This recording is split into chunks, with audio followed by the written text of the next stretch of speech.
on, guys? It's War Factor here. Today I'm gonna be going through the updated version of the 4-3-2-3-1-2 formation. So I'm gonna go through the custom tactics, the best instructions to give each players, as well as show you highlights of my gameplay using the 4-3-1-2 formation.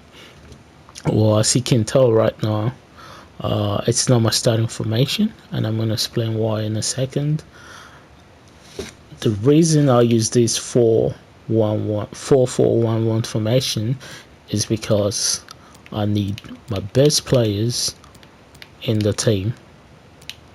So these are my best players, and secondly, I need players with pace, and we all know most of the players with good pace on them are either on the wings or the strikers. So as you can see, so this is my team right here.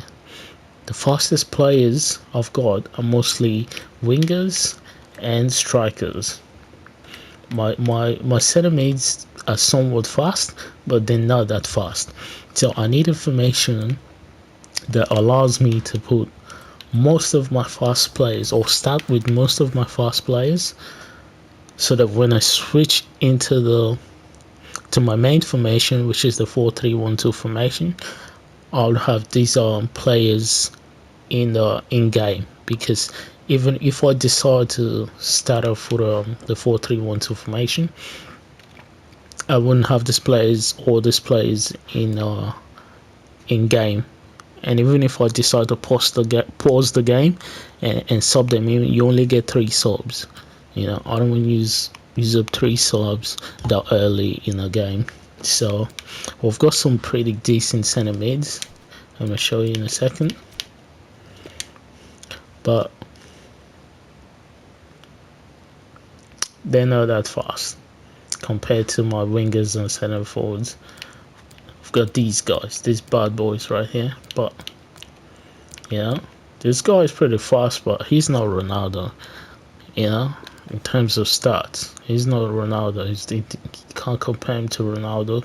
You can't compare him to Hugo Sanchez. You can't compare him to Politano or Salah in terms of pace. Same with Dybala. He's a good sub. This guy, he's pretty decent, as well as Modric as well. So I've got all these guys right here, but this guy's pretty good. But I can't really pair him up with anybody in the team, so I'm having trouble with chemistry with him. But anyways, let's get into the video. So this is the 4-3-1-2 formation right here.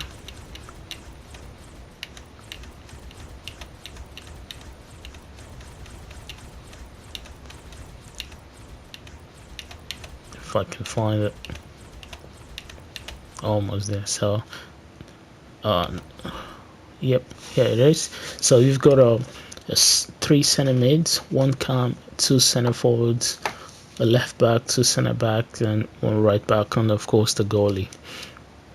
So these are my custom tactics, as well as the instructions. So these are my tactics. I've got them on high pressure on heavy touch. The weight is 1. I'm gonna explain why in a second. Depth is maxed out, so I push all of them forward because I want them to be in the face of the defenders. I want to put pressures on the opponent's defenders. I don't want them to sit in my half. I don't even want them to leave their half. I want them to sit in their half, so so I can go to work on them. And of course, my offensive style is set up to fast build up, attacking, because it's quite a narrow formation. Most of the players are in the middle. They're centered in the middle of the pitch. I spread them out a bit. In the second half, depending on how the game is going, I tend to max it out as well. And of course, I got 8 bars on players in the box, and 3 bars for corners, 3 bars for free kicks. I don't know. You rarely score corner kicks, so there's no point having that many players in the opponent's box. I don't want to be counted. But yeah, I found a way to actually score in corner kicks. There's a video on my channel. Check that out if you want to. So I think the title is how to score directly from corner kicks. So it's a recent video. It should be in the front page or first page, home page. And yeah, let's continue. So these are the instructions right here. This is the most important part of the whole setup. So I've got both strikers to drift wide and get in behind. Now you might be wondering why I'm telling them to get in behind when I've got a max depth. So I've got max depth. Why are they getting in behind when they run offside? Not really. To be honest, I don't really care where they do or where they run to. So these are my main attacking threats right here.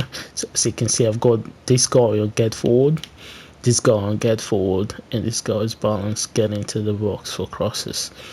So these are my main attackers right here. That's why I've got Drogba as cam, and I just put Ronaldo up there because he's pretty fast. He's faster than our Drogba. So if I ever need these two to make a running behind for true pass, they can get to the ball. But these are my main attackers right here. I'll go 4 attackers right here.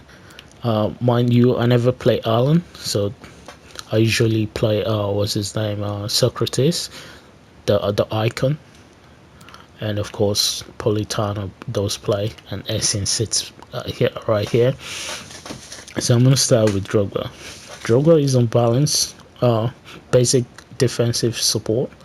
So when I'm defending, I want him to at least drop back to the midfield and put pressure on the opponent's midfielder, stop them from having time and space with the ball to avoid finesse.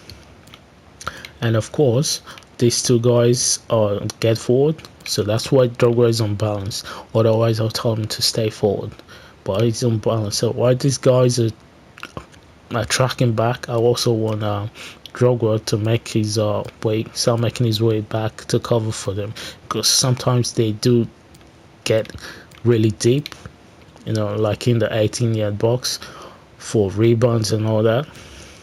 So he starts making a run back to cover for both of them, and this guy is on dropping in between defenders, so he goes forward as well.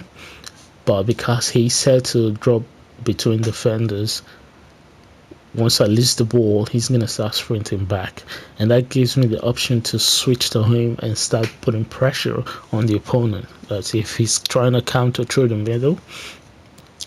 This guy's Essien right here he's gonna be my first defender, my go-to guy to try to put pressure on him and try to win the ball or force him wide, give my players time to return, and give my defenders time to position themselves properly.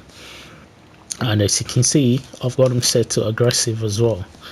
So it's a balanced crossing run. He only runs into the 18-yard box if need be, and that's usually during crosses. Other than that, he sits outside the box, and that's why it's so easy to switch to him and start pressuring the opponent when I lose the ball in his half or in his box. And of course, he's on cover center. Okay, now this is the second crucial part of the formation. These two guys right here, they're also set to aggressive, get forward to score, and they're also my center mids or CDMs. And over here, I usually tell one of them to cover wings, and that's because sometimes most players play through the wings, and this is a very narrow formation. And if you remember earlier on, I set my weight my weight to 1. So if my opponent is playing through the wings, so say for instance he picks up my formation, because remember I didn't start with this formation, I switched to it in game. Some people are very good at reading the game. If that happens, I tend to tell one of these guys to cover wings. So most people usually attack from the right wing. I've noticed that a lot. So it's this guy right here, cover wing, and this guy cover center. So I still have 2 CDMs, and at the same time I'm covering wings. But having said that, you can actually tell your players to cover the wings in game, and it's as simple as just pressing the forward the up button on the D-pad, I think, and then set it to overload ball side. So that's how you actually cover the wings in game. So tell your players to overload ball side if your opponent is playing through the wings, but keep an eye on the other end, because you don't want him to suddenly switch the ball and get in behind. So if your opponent is playing through wings and you don't want to set this one of these players or both of them to cover wings, I don't recommend both. So I would say one of them to cover wings, and at least the other to cover center, as well as the third center mid. So these 2 guys right here, like I said, most people tend to counter from the wings on the right side. I've seen a couple of people do on the left, but it's mostly on the right. So yeah, tell this guy to cover wings. That way you can you have a player sitting out wide to cover for your center, your wing backs. I'm gonna explain why you need to cover for your wing backs in a second. And this guy is in a cover center, aggressive. So the reason you need this guy to cover for your wing backs, or one of your center mids to cover for your wing backs, is if you need extra width while attacking. You can tell your attackers to push forward. So there's a setting you need. I think it's up and left.